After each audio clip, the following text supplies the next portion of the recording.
সংগীত আমি সকলোৱে ভাল পাওঁ নহয় জানো? আমি শুনি ভাল পাওঁ, আমি গাই ভাল পাওঁ, আমি নৃত্য চাইও ভাল পাওঁ। আহাচোন আজি আমি এই লেচনটোলৈ আগবাঢ়ো, ভাৰতীয় সংগীত কি এক ঝলক। তাতনো কি আছে আমি পঢ়োচোন। दोपहर का समय था। स्नेहा अपने कमरे में सहेली नेहा के साथ गीत सुन रही थी। इसी बीच संगीत की एक परिचित धुन सुनने को आई। दिल हुम हुम करे घबराए, घन धम धम करे गर जाए, एक बूंद कभी पानी की मोरी अखियों से बरसाए।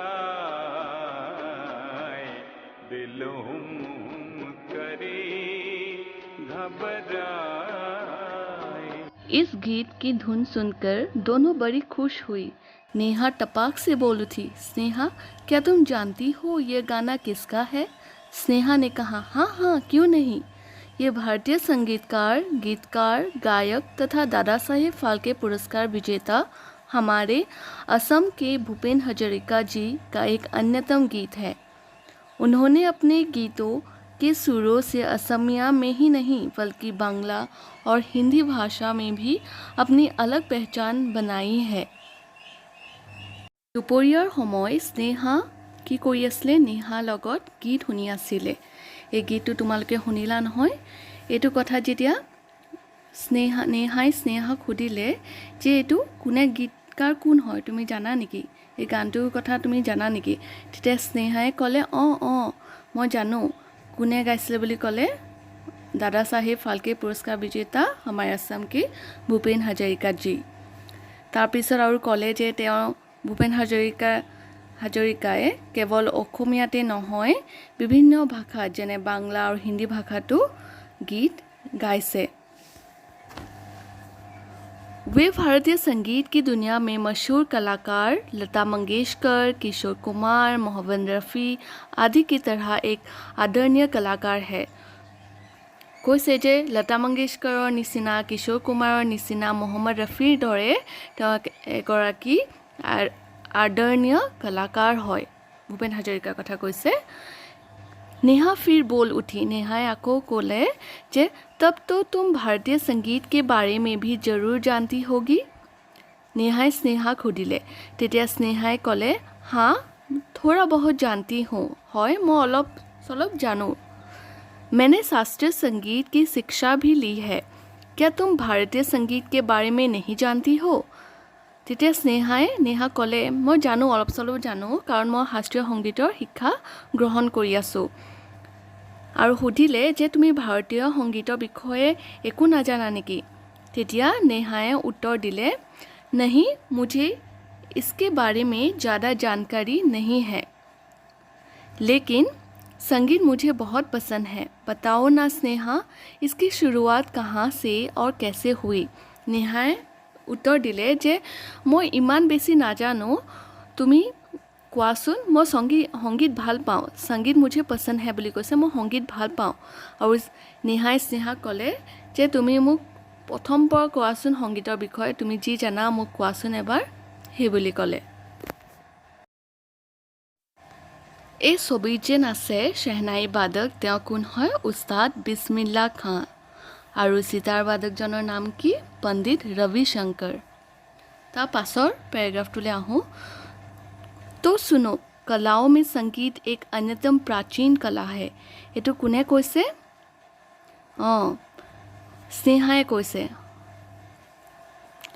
इस कला का विवेचन आचार्य भरत मुनि के नाट्यशास्त्र में मिलता है। इस कला का आधार ध्वनि है। आचार्य शारंग देव के अनुसार गीत, वाद्य तथा नृत्यत्रय संगीत मुच्यते, अर्थात गीत, वाद्य और नृत्य, इन तीनों कलाओं को एक साथ संगीत कहा जाता है। गीत शब्द के साथ सम उपसर्ग मिलकर संगीत शब्द बना है। যেহেতু তাই সংগীতৰ কথা সুধিছে নেহাই, প্ৰথমতে তাই আৰম্ভণি এনেকৈ কৈছে যে সংগীতৰ প্ৰাচীন কালতেই এটা কলা আছিলে ভৰতমুনিয়ে নাট্যশাস্ত্ৰৰ পৰা পোৱা গৈছে বুলি কৈছে সংগীতৰ ধাৰাটো তাৰ পাছত गीत वाद्य और नृत्य ये तीनों मिली संगीत है বুলি কৈছে भारतीय परंपरा के अनुसार स्वर संगीत की पहले स्थान में आता है बाद में वाद्य और नृत्य का स्थान है प्रथमते की है गीत है বুলি কৈছে তাৰ পিছত है वाद्य তাৰ পাছত है नृत्य है भारतीय परंपरा क्षेत्रत संगीत में वाद्यों का स्थान अति महत्वपूर्ण है संगीतत वाद्यर स्थान अति उल्लेखनीय বুলি কৈছে क्योंकि वाद्य ही गीत के सुर राग और लय को मधुर बनाते हैं अकल गीतটোৱে নহয় गीतত কি লাগিব বাদ্যযন্ত্ৰ লাগিব হয় নে নহয় তেতিয়াহে সংগীতটো সম্পূৰ্ণ হয় বুলি কৈছে মধুৰ লাগে বুলি কৈছে वाद्य के बिना संगीत और नृत्य अधूरे है वाद्य নহলে गीत আৰু নৃত্য সম্পূৰ্ণ নহয় हे কথাষাৰ কৈছে ইয়াত साधारण संगीत में तबला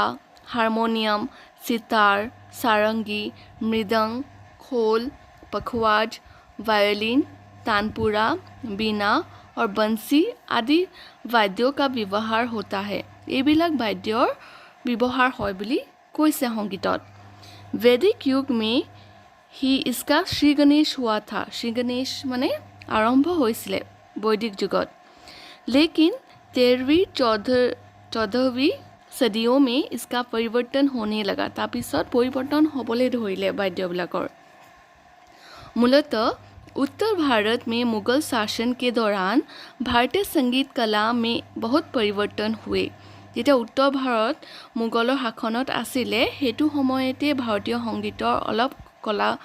संगीत कलाৰ অলপ परिवर्तन घटिছিলে क्योंकि मुगल बादशाह संगीत एवं राग को ज़्यादा महत्व देते थे मुगल बादशाहे की কৰিছিলে সংগীতত বেছি গুৰুত্ব দিছিলে সংগীত আৰু ৰাগত বেছি গুৰুত্ব দিছিলে उदाहरण स्वरूप अकबर के समय संगीतकार तानसेन ने संगीत की धारा को अलग बनाया अकबৰৰ তোমালোকে শুনিছা নহয় अकबৰৰ নাম अकबৰৰ দৰবাৰত সংগীতকাৰ তেতিয়া কোন আছিল तानसेन আছিল হয় নে নহয় তেওঁ সংগীতৰ ধাৰাটোৱে সম্পূৰ্ণ बेलेग कोई दिसिले बाद में भारतीय संगीत पर ईरान फारस अरब आदि देशों के संगीत का भी प्रभाव पड़ा তাৰপিছত লাহে লাহে কি হ'ল লাহে লাহে পৰিৱৰ্তন হৈ গ'ল হয় নে নহয় তেতিয়া ইৰানৰ পৰা ফ্ৰান্স বা আৰবৰ পৰা কি হ'ল হেবোৰ বেলেগ বেলেগ দেশৰ পৰা সংগীতৰ আমাৰ ভাৰতীয় সংগীতত প্ৰভাৱ পেলাবলৈ ধৰিলে इस तरह भारतीय संगीत का विकास हुआ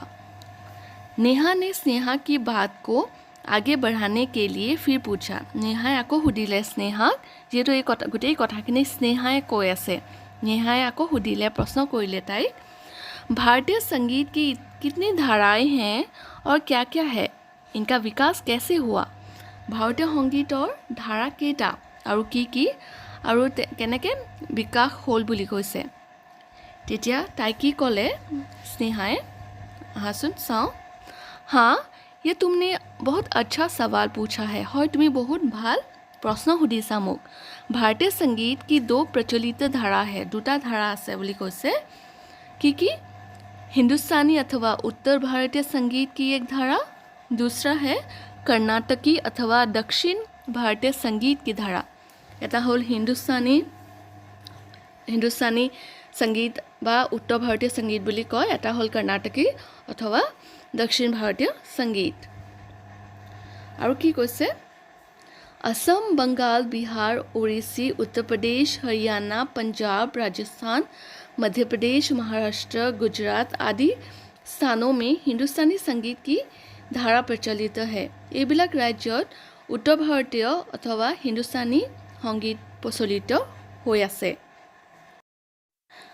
दूसरी ओर तमिलनाडु आंध्र कर्नाटक केरल आदि स्थानों में प्रचलित संगीत की धारा को कर्नाटकी तथा दक्षिण भारतीय संगीत कहा जाता है माने दक्षिण फाले থকা সকলো ৰাজ্যবিলাক এইবিলাক ৰাজ্য এইকেইটা ৰাজ্যৰ কথা কৈছে এইবিলাক कर्नाटकी अथवा दक्षिण भारतीय संगीत धारा प्रचलित হৈ আছে इस संगीत के स्वरों का उच्चारण हिंदुस्तानी संगीत की तरह नहीं होता। हिंदुस्तानी संगीतर उच्चारणটো बेलेग আৰু कर्नाटकी বা दक्षिण भारतीय संगीतर उच्चारणो बेलेग বুলি কৈছে, পৃথক বুলি কৈছে। इसके ज़्यादातर गीतों की भाषाएं तमिल, तेलुगु और मलयालम आदि है। जेतु दक्षिण भारतीय संगीत है तार भाषाটো কি বুলি কৈছে तमिल, तेलुगु বা मलयालम भाषाटी प्रचलित हो আছে।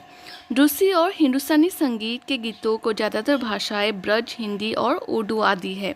और हिंदुस्तानी संगीतर भाषाবিলাক কি হয় বুলি কৈছে हिंदू, उर्दू और ब्रज। इस संगीत की धारा को पंडित विष्णु नारायण भाटखंडे, पंडित कृष्ण नारायण रतन झंकार, पंडित भीमसेन जोशी, उस्ताद आमिर खान, पंडित यशराज, तबला वादक पंडित समता प्रसाद, सरोद वादक अली अकबर खां, पंडित गणेश प्रसाद मिश्र, सहनाई वादक उस्ताद बिस्मिल्लाह खां, बांसुरी वादक हरिप्रसाद चौरसिया और सीता वादक पंडित रविशंकर आदि महान लोगों ने आगे बढ़ाया। नेहा बीच में बोल उठी, स्नेहा क्या हमारे असम का ऐसा कोई कलाकार नहीं है जिसका हिंदुस्तानी संगीत में योगदान हो? তেতিয়া নেহাই সুধিলে যে সকলোবোৰ পণ্ডিতৰ কথা তুমি ক'লা মোক, কিন্তু অসমৰ এনেকুৱা কোনোবা আছে নি, কলাকাৰ আছে নি যি হিন্দুস্তানী সংগীতৰ ধাৰাৰ কাৰণে তেওঁ কাম কৰি গৈছে? তেতিয়া স্নেহাই उत्तर दिले, हाँ हाँ क्यों नहीं, আছে তো। हमारे असम के चारू बरदलै, परवीन सुल्ताना, पवन बरदलै, दिलीप रंजन बरठाकुर, हिरेन शर्मा, वीरेंद्र कुमार फुकन, दामोदर बोरा, शरद चेटिया आदि महान कलाकारों के योगदान से असम में भी इस धारा के संगीत का व्यापक प्रचार व प्रसार हुआ।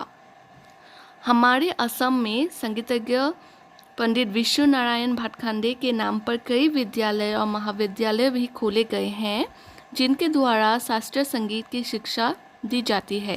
আমাৰ অসমত এনেকুৱা বিদ্যালয় আৰু মহাবিদ্যালয় আছে বুলি কৈছে पंडित विष्णु नारायण भाटखंडे नामत য'ত মানে শাস্ত্ৰীয় সংগীতৰ শিক্ষা दिया जाए।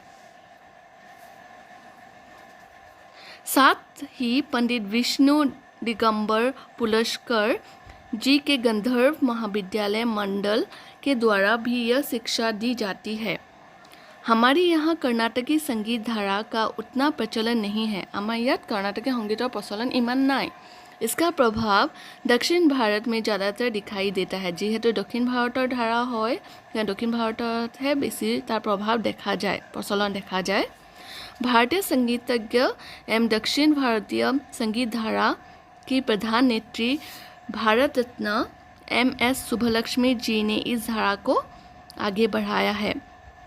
याद কৈছে যে भारतीय संगीतज्ञ एवं दक्षिण भारतीय संगीत धारा की प्रधान नेत्री नाम কি আছে MS सुभलक्ष्मी ने এই ধাৰাটো প্ৰচলন কৰিছে, আগবঢ়াই নিছে বুলি ইয়াত কৈছে। আজি এই লেসনৰ भारतीय संगीत की एक झलक पार्ट 1 याते শেষ হৈছে। पार्ट 2 কাৰণে মোৰ ভিডিঅ'বিলাক তোমালোকে চাই থাকিবা। আজিলৈ আহোঁ, ধন্যবাদ।